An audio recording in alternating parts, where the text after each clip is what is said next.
welcome everyone, and thank you for taking your time this afternoon, or I guess this evening now, to stop in and learn a little bit about refereeing.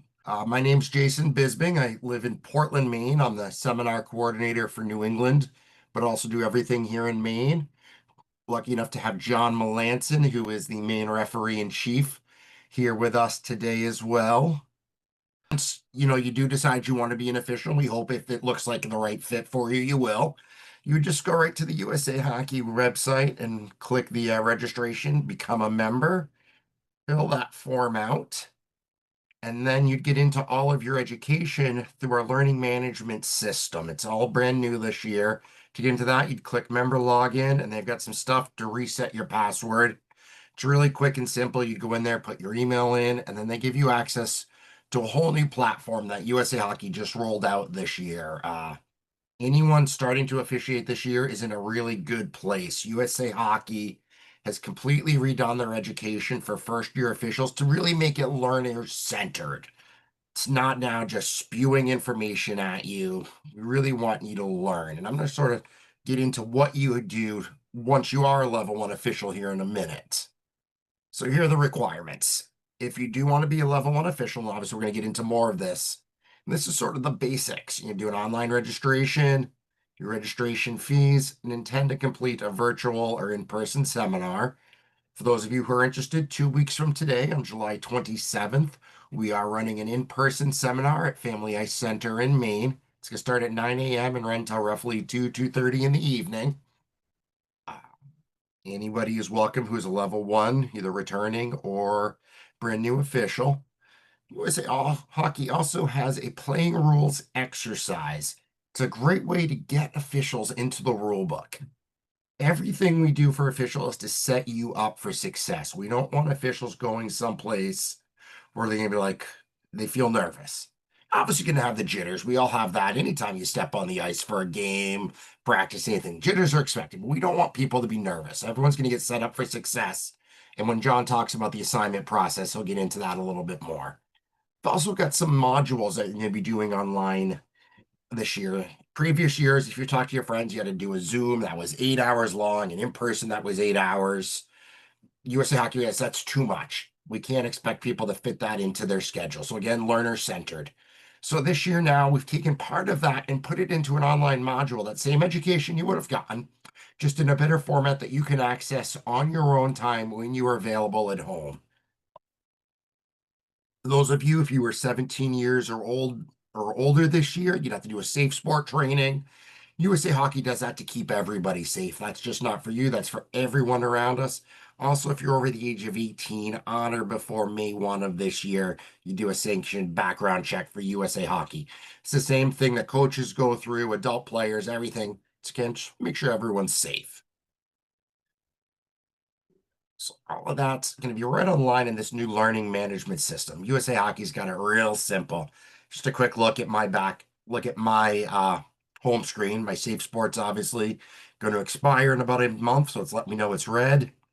Background screening's good, and all the other stuff, I'm a level 4. But if you were a level 1 official, you'd have your classroom seminars there, your modules, and your playing rules exercise. A little bit more in that exercise is there's a bank of about 250 questions, and as a first year official, you go until you get 40 correct. And these are basic questions designed to get you familiar with the rule book and just learn about the basic things you're going to see on the ice. So again, you're prepared for success. Um, our ideal recommended age is around 13. Once you hit into that Bantam level, because then you'll have the opportunity to start at, some mites and U8s at the beginning of the year, progress. Not to say you can't officiate at, 11 or 12. You absolutely can. Maine does not have an age requirement to officiate, but our recommendation is that you're 13 or 14, so that way you don't get frustrated that you're not getting as many games right off.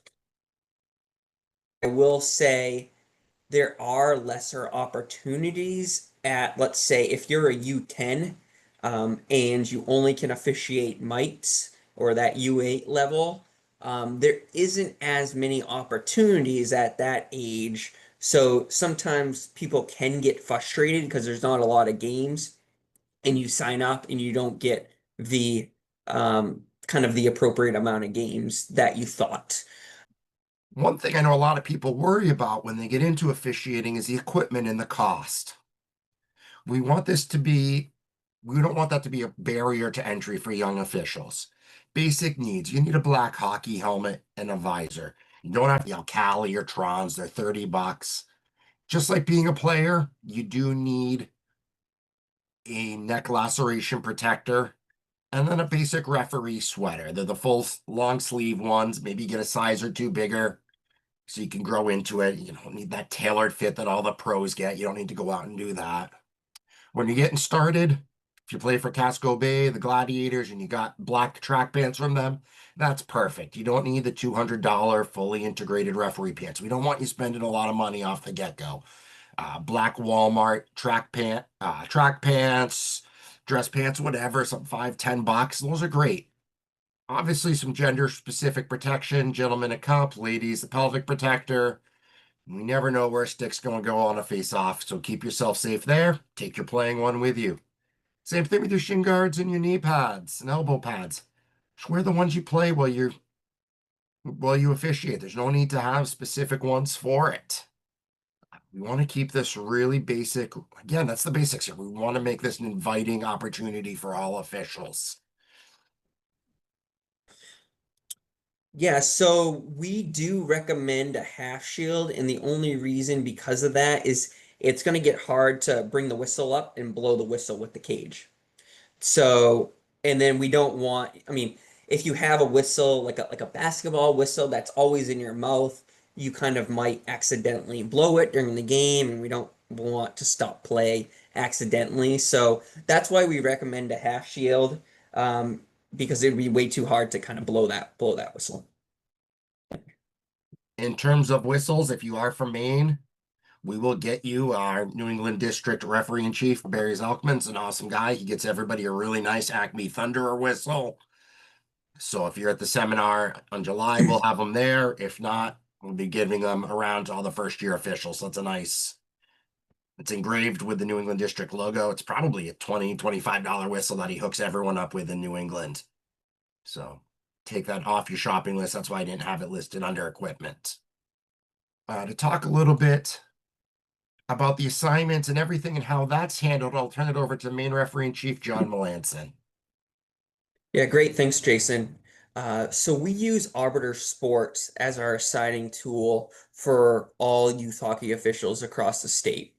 Once you've completed all your requirements, we'll get you added to Arbiter Sports so you can start receiving assignments and getting paid for assignments all on this online portal.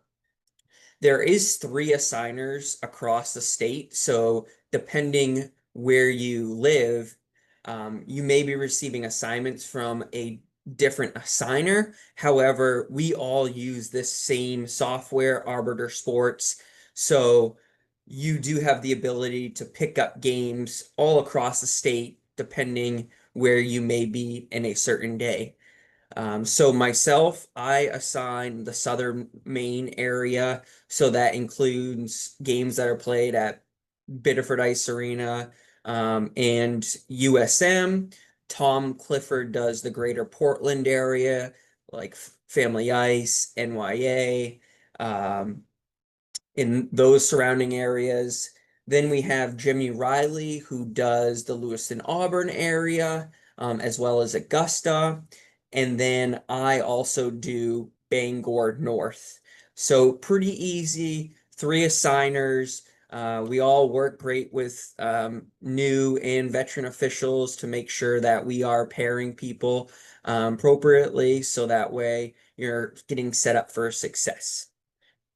And you don't have to remember all that information right now. If you do take a seminar, you'll kind of learn how to kind of get into Arbiter Sports and more about the assigning process. But great platform. You can, if let's go to the next slide, Jason.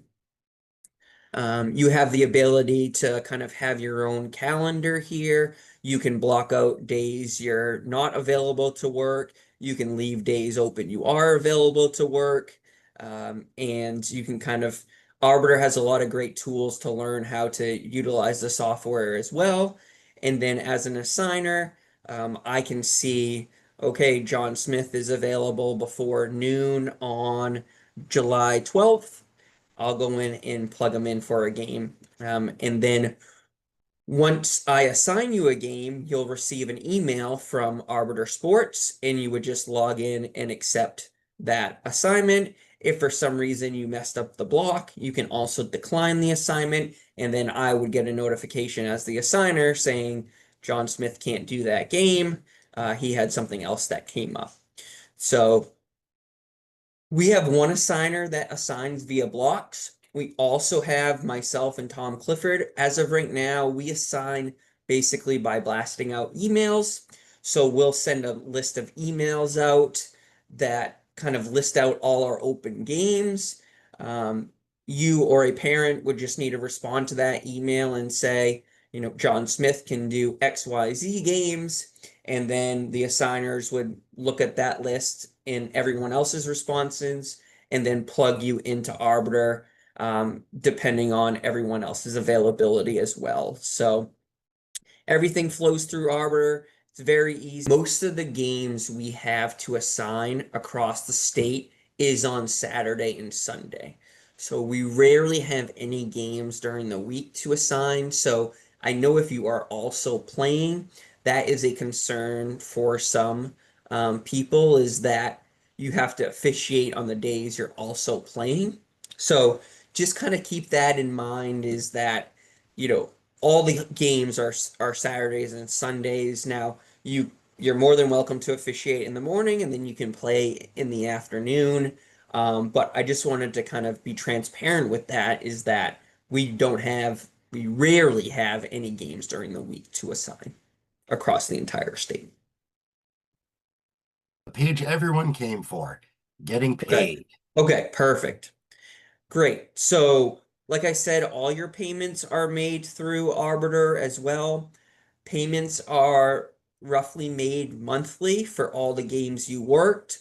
So, for example, this coming fall, if you work games during September, the next month in October, within the first probably week and a half, all your September games would be paid out. And that's the same kind of moving forward throughout the entire season.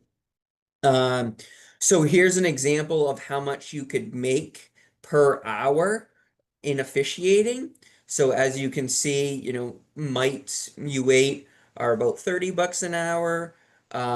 Squirts are about 40, peewees 45, and bantams can be 50. And then also there is a little bit of wiggle room, about $5 per hour, depending on the tier of the level. So tier 4 games are paid maybe $5 less than a tier 2 or tier 3. So just to kind of get an example of how much you could make maybe in your first or second year, depending on the level you are officiating. And most of the times as an assigner, we don't like to send you to the rink for just one game. You'll have at least one or two games in a row to kind of make that time worth your while. Um, yeah. So that's Arbiter. So I've started I've been doing officiating for about 25 plus years. My dad got me into officiating at a very young age, probably 12 or 13. And if you are a player, I think it actually made me a better player. I got more ice time. I got to see the game in a different perspective. I got put in challenging situations where I had to make split-second decisions. All these can correlate to when you're on the ice as well, and kind of help you make decisions if you're a puck carrier, and it can also improve your skating. So there's a lot of cross-functional work that goes from an officiating side to a player side, which overall I think it can make you a better player. You'll know the rules more, you can see the game better. So there's a lot of benefits as a player too to becoming an official. There's also lots of room for advancement. You know, you can kind of work up to local playoffs, state playoffs, and championships. Every year, we also get selections to go to regionals, and you maybe go able to go to New Hampshire or Connecticut. This is probably more so down the road when you have 5+ years of experience, but if you work at it, you can go to regionals and national championships.